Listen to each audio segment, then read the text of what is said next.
Okay, section 22.6, we're going to pick up the malonic ester synthesis and the acetoacetic ester synthesis.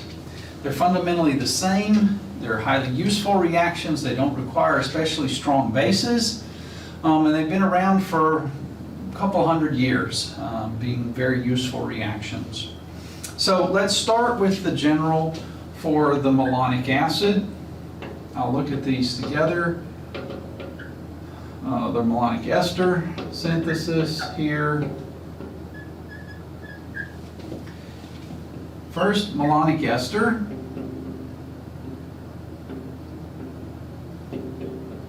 These are typically ethyl or methyl esters. We always want to choose the base that matches our ester. These protons are especially acidic. And so, because they're especially acidic, we can quantitatively deprotonate that with methoxide.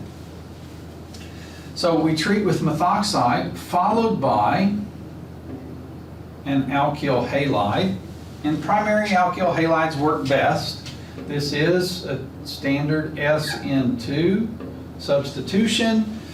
Sometimes you can get a little bit of decent yield with a secondary. Certainly the tertiary doesn't work. And if your alkyl halide is prone to elimination, those kinds of complications can arise. So what this does is it readily alkylates that ester position and puts the R group there. One then heats this with acid and water. Typically it'll be dilute sulfuric acid, and heat it up a little bit, and we hydrolyze the ester, but then we undergo decarboxylation. I'm going to show you how that works in just a minute.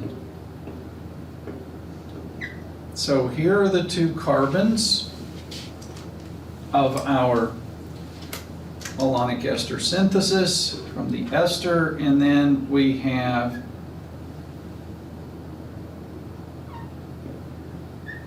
from the alkyl halide that we started with. Okay. So, first, alkylation of an acidic proton. This is something we can do highly efficiently with mild bases. Then hydrolysis of the ester followed by decarboxylation.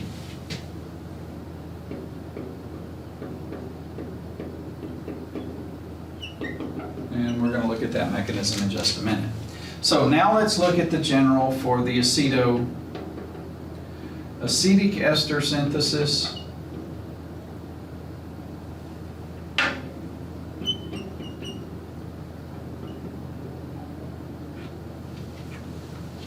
So what's the difference? The difference is I have a ketone and an ester. And again, methyl or ethyl esters.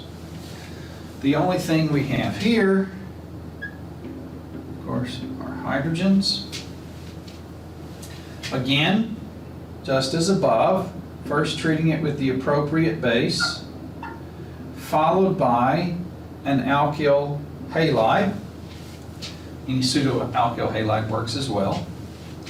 We produce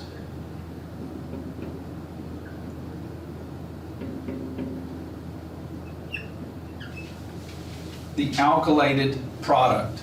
And then again, just as above, we can hydrolyze this.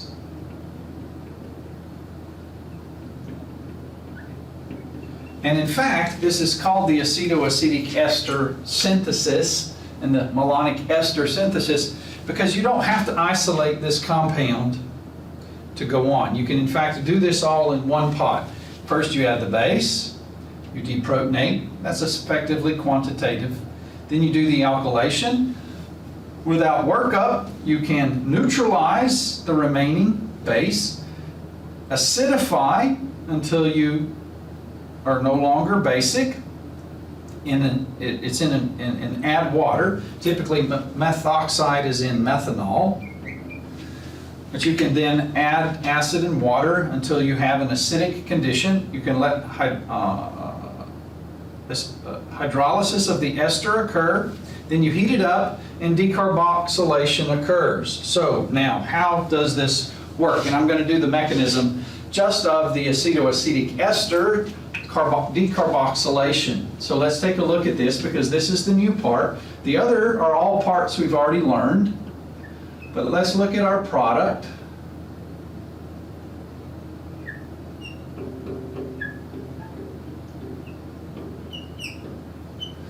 So you add water and acid, and I'm not going to work through this mechanism because it's one we've already done in a previous chapter, but this causes, and I'm going to turn my carboxylic acid around.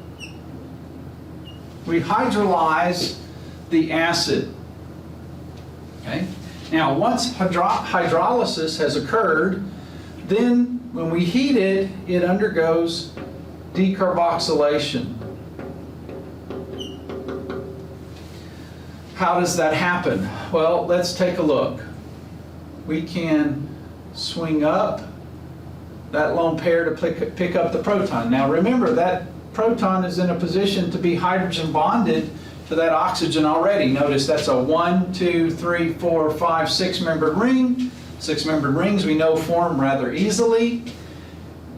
If we pluck off the proton, that OH bond can swing down to make a pi bond. Notice that's going to yield something very special and stable. Everybody take a big deep breath out. You just exhaled lots of carbon dioxide, and then we can break this carbon-carbon bond. It swings over. Now again, here's the new part. This is the decarboxylation. This produces, and I'm going to keep things kind of in the same place to help you see the connectivity, an enol, and we know what enols do. And here, and I'm going to draw this weird. CO2 is of course actually linear, but I want you to see the atoms and connect them to the intermediate in the mechanism. Of course, this enol rapidly tautomerizes, and this one, being a simple ketone, will prefer to be in the keto form. All right, so that's the new part. Now, whether you have a ketone here or an ester here just changes the product that you obtain. Is it a functionalized ester? And, oh, I forgot to draw it over here. A functionalized ketone. All right, so that's chapter 22.